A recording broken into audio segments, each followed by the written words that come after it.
Hello everybody, and welcome back to Let's Play Heroes of Might and Magic 5. In the last part we fought some pit fiends down here and some other things down underground. And now I have a huge army because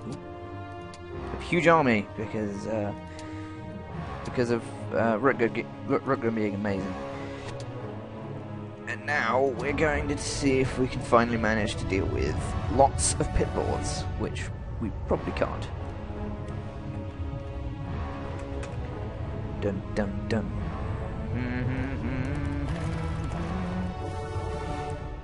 Oh. Apparently not this turn. Da, da, na.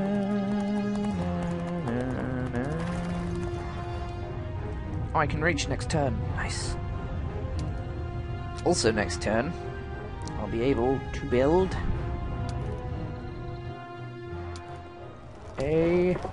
an altar of heaven. Archangels. They cost a crap ton of money and some crystals as well. And soon I will no longer need any of these resources. I'm probably going to end up selling them off for gold for troops.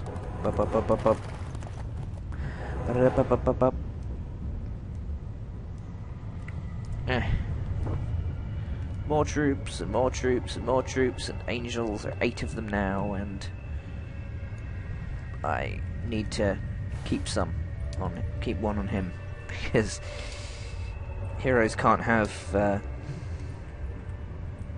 okay, we'll save that again. Let's overwrite. Let's fight lots of pit lords. That's lots. That's not lots. That's like 20. 23. It's hardly any. It's not that bad.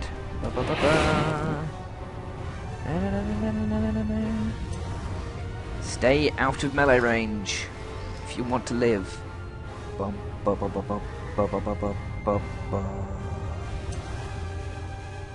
Actually, I can't go around that way, so stay out of melee range if you want to live.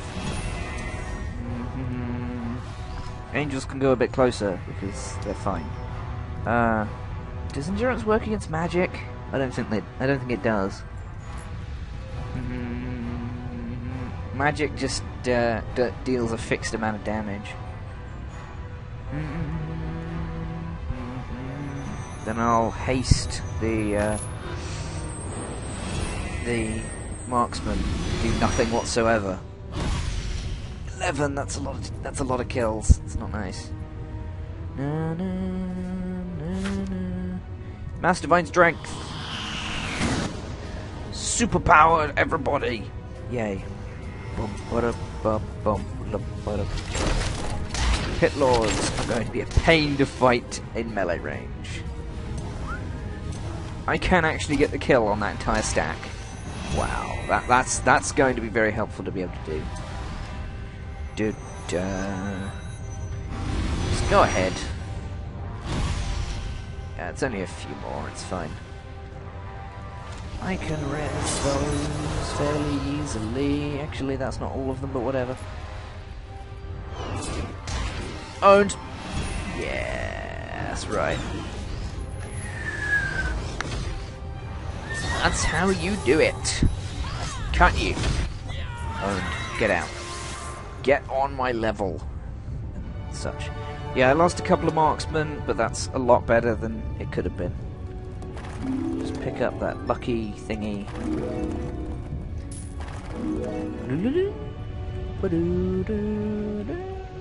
Yep, looks like it.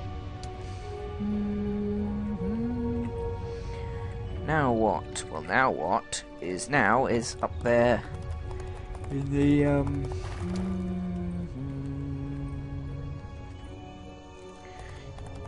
now is upgrading angels, definitely.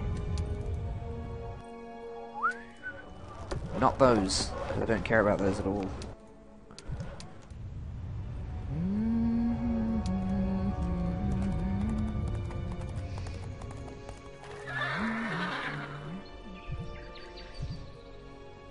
Horde for a sulfur deposit. Probably worth it, but not at this point. I've got 43. I've got plenty of resources, I don't need to.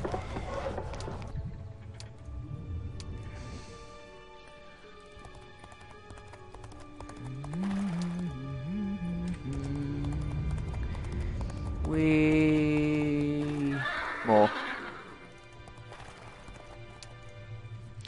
Next turn. A lot of money left. Oh. Week of Might and Magic, which is non-magic damage increased by 50% and spell cast halved during battles. It's basically effectiveness of magic supercharged. This is going to cost almost all of my money. Butt ton of my money. Yeah. Basically, yeah.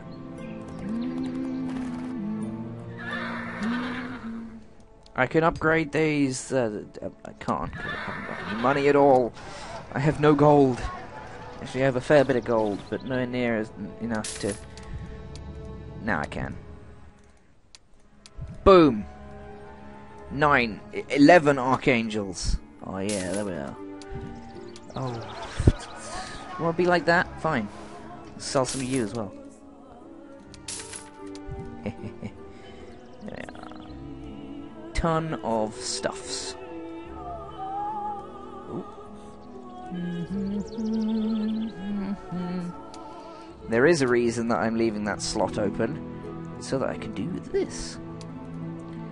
This is apparently a common setup for Haven armies, is 2 stacks of paladins, and they, usually what happens is a semi-large stack of Archangels and 2 fairly large stacks of paladins. Everything else is left out. Those guys take a bunch of damage before they die. So they basically just run around and no, I'm gonna let them go. Seer, cutscene. Let's go. Boots of levitation, lying in a crypt full of haunted souls, whose sleep I must disturb. It won't be pleasant, but it's the fastest way to meet up with Findon. I'm afraid I don't have much choice. So, boots of levitation, huh?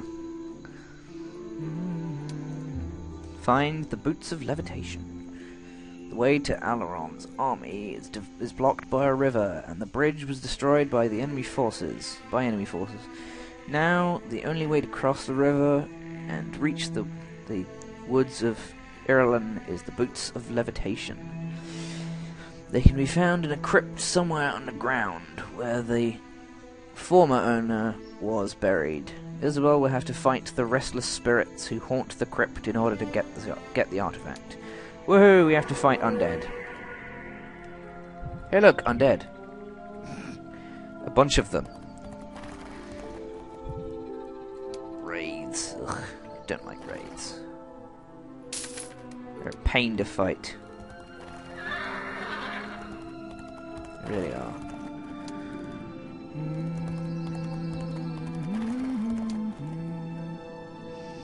No gold at all.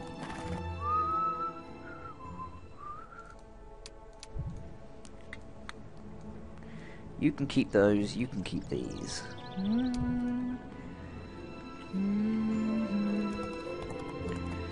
Rutger is Isabel's carry bot, as it were. Rutger can pick up everything that Isabel doesn't need to pick up. Gonna save now, 'cause I can, 'cause I should. Fighting wraiths. 10 wraiths. This is gonna be fairly easy.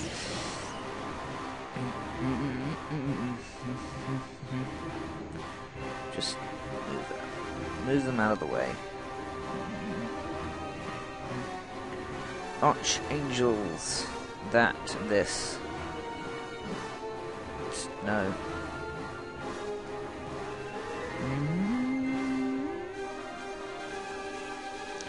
Oh, who am I kidding? There's no point in this. just join them all up again. I never could handle dealing with that anyway. But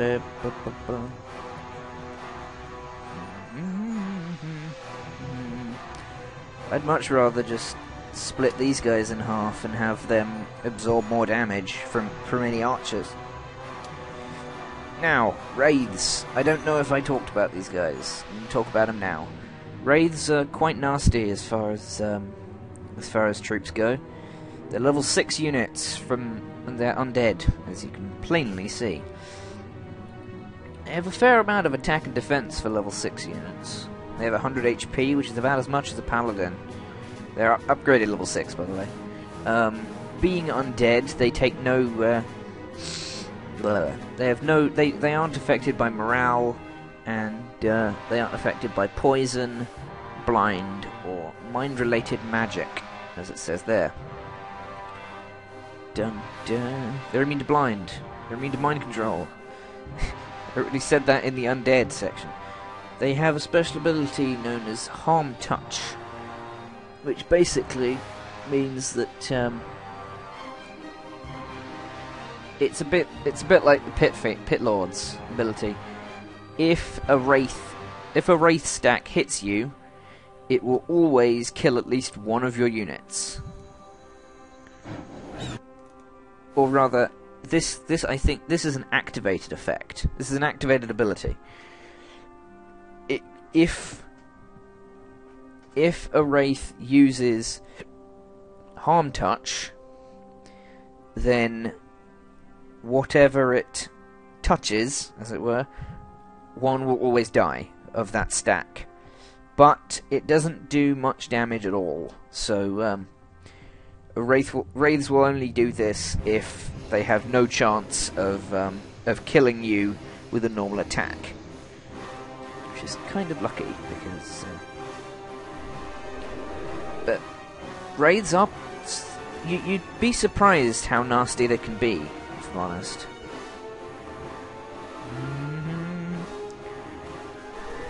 I always underestimate them because they're unpromoted, because their non-upgraded version is pretty pathetic, if I'm honest. Slow and pretty unremarkable as far as undead units go.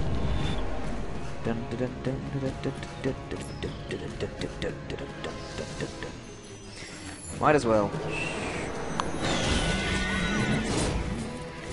And yeah, the wraiths don't look like much there, but that's because there was only 10 of them. There were only 10 wraiths. 10 wraiths, not that much of a threat. 90 wraiths, quite a lot of a threat. As you can see, yeah, the dreadful algebra of warfare is highly reliant on the numbers of troops. That's quite unfortunate. I'm going to ignore that because I don't need it. Well, actually, I might as well go for it. It's not going to matter. It's not like I'm going to be harmed if I go there, obviously.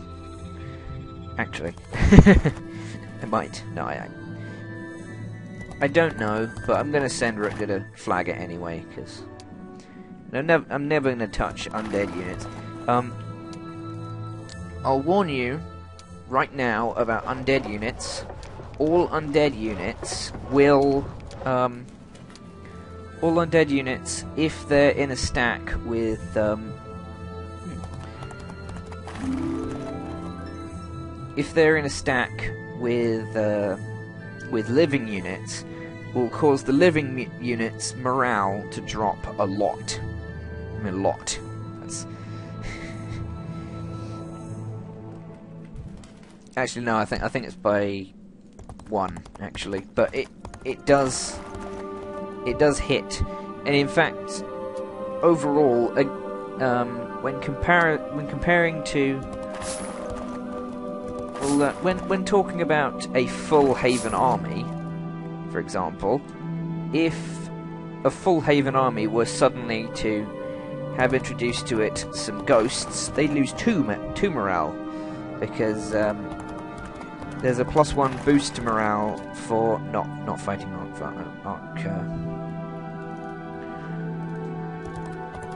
not fighting archliches, if I can avoid it. Right, Rutger can deal with that. Rutger, you deal with that.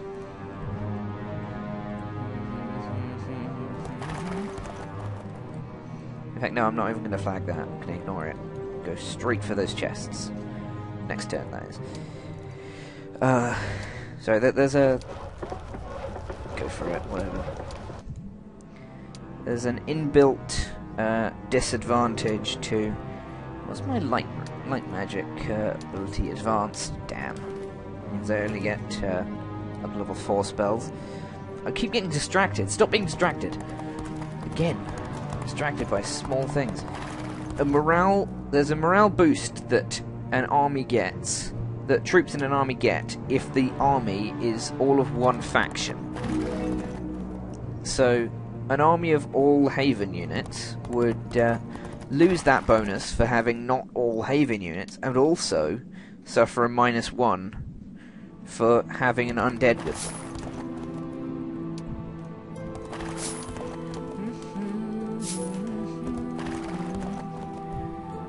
Trainer, familiar ground, logistics. Speed is useful. Movement speed! Or rather, movement length per turn. Anyway, vid's approaching 17 minutes. I'm going to see you guys next time, where we find these boots of levitation, hopefully. And, yeah, see you guys next time. Goodbye, everybody.